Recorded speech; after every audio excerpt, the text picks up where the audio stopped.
ಭೂಮಿ ತಾಯಿ, ನಿನ್ನ ನಂಬ್ಕೊಂಡು ವರ್ಷ ಪೂರ್ತಿ ಕಷ್ಟಪಟ್ಟು ಬೆಳೆ ಬೆಳೆದೆ, ಆದರೆ ಅದಕ್ಕೆ ಸರಿಯಾದ ಬೆಲೆನೇ ಸಿಗ್ತಾ ಇಲ್ಲ. ಲಾಭ ಬೇಡ, ಹಾಕಿದ ಬಂಡವಾಳನೂ ವಾಪಸ್ ಬರ್ತಿಲ್ವಲ್ಲ. ಹಿಂಗಾದ್ರೆ ನನ್ನ ಜೀವನ. ಯಜಮಾನ್ರೆ ನಮಸ್ಕಾರ. ನಿಮ್ಮ ಸಮಸ್ಯೆಗೆ ನನ್ನ ಹತ್ರ ಒಂದು ಒಳ್ಳೆ ಸೊಲ್ಯೂಷನ್ ಇದೆ. ನನ್ನ ಸಮಸ್ಯೆಗೆ ಸೊಲ್ಯೂಷನ್ ಇದೆಯಾ? ಏನದು? ನೀವು ಬೆಳೆದಿರುವಂತ ತರಕಾರಿ ಮತ್ತೆ ಹಣ್ಣುಗಳಿಗೆ ಒಳ್ಳೆ ಬೆಲೆ ಸಿಕ್ಕಿಲ್ಲ ಅಂತ ಯಾಕೆ ತಲೆ ಕೆಡಿಸ್ಕೊತೀರಾ? ನೀವು ಬೆಳೆದಿರುವಂತ ತರಕಾರಿ ಮತ್ತೆ ಹಣ್ಣುಗಳನ್ನ ಡ್ರೈ ಮಾಡ್ಬಿಟ್ಟು ಅದನ್ನ ಮಾರ್ಕೆಟ್ ಅಲ್ಲಿ ಮಾರಿ. ಯಾಕಂದ್ರೆ ಡ್ರೈ ವೆಜಿಟೇಬಲ್ ಮತ್ತೆ ಫ್ರೂಟ್ಸ್ ಗೆ ತುಂಬಾನೇ ಬೇಡಿಕೆ ಇದೆ. ಬೇರೆ ದೇಶಕ್ಕೆಲ್ಲ ನಮ್ಮಿಂದ ಎಕ್ಸ್ಪೋರ್ಟ್ ಬೇರೆ ಆಗ್ತಾ ಇದೆ.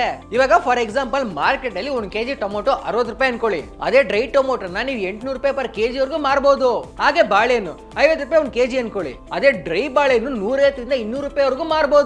ಇದಷ್ಟೇ ಅಲ್ಲ, ಮರಗೆಣಸ್ ಆಗಿರ್ಬೋದು, ಸಪೋಟ ಆಗಿರ್ಬೋದು, ಇನ್ನು ಬೇರೆ ಬೇರೆ ತರಕಾರಿಗಳು ಹಣ್ಣುಗಳಿಗೆ ತುಂಬಾನೇ ಬೇಡಿಕೆ ಇದೆ.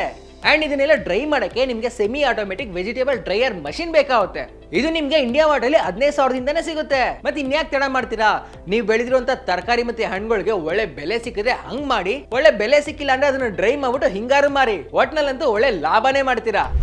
ಸರಿ ಕಣಪ್ಪ, ನಿನ್ನಿಂದ ನಂಗೆ ತುಂಬಾ ಸಹಾಯ ಆಯ್ತು. ಇನ್ಮೇಲೆ ತರಕಾರಿಗಳಿಗೆ ಒಳ್ಳೆ ಬೆಲೆ ಇದ್ದಾಗ ಹಂಗೆ ಮಾರ್ಕೆಟ್ ಅಲ್ಲಿ ಮಾಡ್ತೀನಿ, ಇಲ್ಲಾಂದ್ರೆ ಅದನ್ನ ಡ್ರೈ ಮಾಡ್ಬಿಟ್ಟು ಡ್ರೈ ತರಕಾರಿಗಳಾಗಿ ಮಾರ್ತೀನಿ.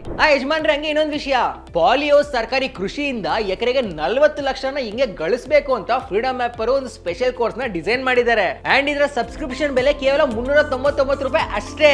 ಇದ್ರಲ್ಲಿ ನೀವು ಕೃಷಿಗೆ ಸಂಬಂಧಪಟ್ಟ 10 ಬೇರೆ ಬೇರೆ ಕೋರ್ಸ್ ಗಳನ್ನ ಕೂಡ ನೋಡಬಹುದು. ಇನ್ ತಡ ಮಾಡೋದ್ರಲ್ಲಿ ಅರ್ಥನೇ ಇಲ್ಲ ಯಜಮಾನ್ರೆ. ಈಗಲೇ ಫ್ರೀಡಮ್ ಆಪ್ ನ ಡೌನ್ಲೋಡ್ ಮಾಡಿ. ಹೌದಾ? ಹಂಗಾರೆ ಈಗಲೇ ಡೌನ್ಲೋಡ್ ಮಾಡ್ತೀನಿ.